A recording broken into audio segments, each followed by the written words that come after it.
EVE GunJack is just one of those games that do not try to be more than what it is. It is essentially an arcade game in VR. I purchased a copy on both the GearVR and the PlayStation VR, so I'm going to do a review on both items as I got to experience the full game on both.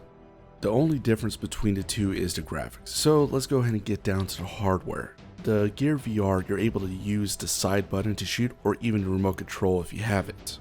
The PlayStation VR, you're able to use the DualShock 4 controller, and both systems I'm going to say rate it as comfortable. You're not really going to be whipping really left to right really hard. It is very moderate. And moderate, I mean normal head movement. I do have to note that I'm using the Galaxy S6, so the phone is kind of old and it was the very first system to use the Gear VR. However, the game looks amazing on the cell phone, so I really don't have any complaints for it. Besides one issue with my phone, since it's old, it does overheat, so it requires ice packs to cool down the phone while playing. On the flip side, the PlayStation VR massively looks so much better on this game. They did a wonderful job on upgrading the graphics with the system, so it doesn't look exactly the same. However, the background does look a little bit grainy, but I think it was just a texture issue and they probably lost their artist. Or they just lost funds or didn't have it in scope to increase the background size. Some levels look kind of grainy on the background, other ones actually look really nice.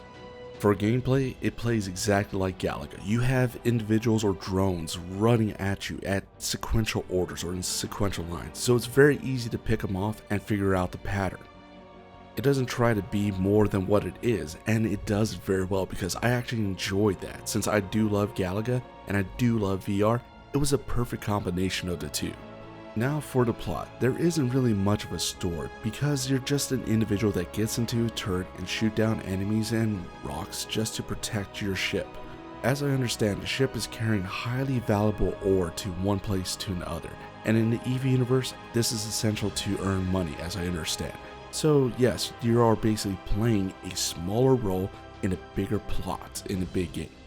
Even though I like this game, there is a huge issue with the game. It's extremely short. By the time you actually load up into a level, it only lasts anywhere from 2 to 5 minutes. It's extremely short per level, and you only have 20 levels.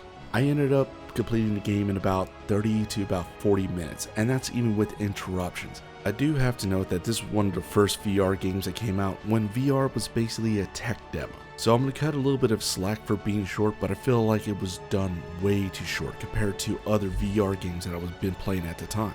Even with a very low price point, I cannot recommend this game to anybody. Unless you really want to play Galaga in VR, it's not even that good, and I believe a real Galaga game in VR would be better.